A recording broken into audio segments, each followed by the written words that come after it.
Protegir el cervell de lesions com la malaltia del Parkinson i el consum d'èxtasi gràcies al descobriment d'unes noves molècules ha estat la finalitat de la investigació de l'equip del Dr. Maldonado al Parc de Recerca Biomèdica de Barcelona. Nos encontramos por una parte con una enfermedad que actualmente el tratamiento es bastante deficiente, nos queda todavía mucho que aprender para tratar de una manera adecuada la enfermedad de Parkinson.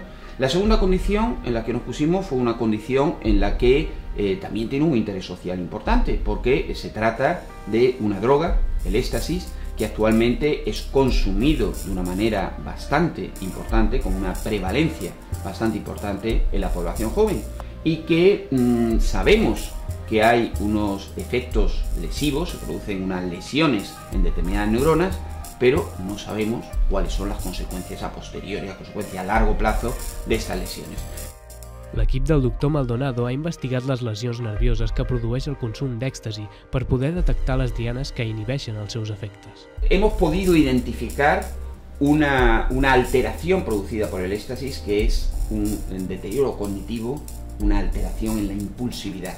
Entonces, lo que son las alteraciones nerviosas, lo que son las lesiones que produce el éxtasis sobre el cerebro, actuando sobre estas dianas no se van a corregir.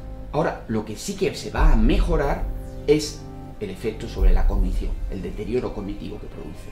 Observant les lesions que produeix la malaltia del Parkinson, els investigadors del Parc de Recerca Biomèdica han identificat una diana sobre la qual crear un fàrmac efectiu amb la malaltia. Partimos de unas moléculas nuevas que actúan por un nuevo mecanismo de acción.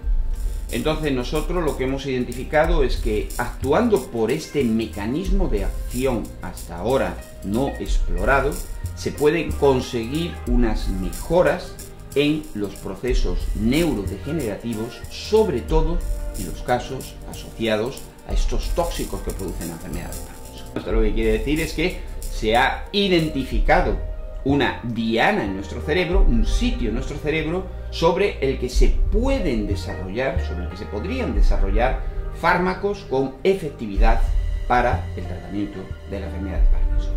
Aquesta investigació bàsica ajudarà a orientar les línies per desenvolupar un nou fàrmac. Es tracta d'un procés llarg i molt laboriós, tant pels grans costos de producció com per la complexitat d'estudiar les neurodegeneracions del cervell.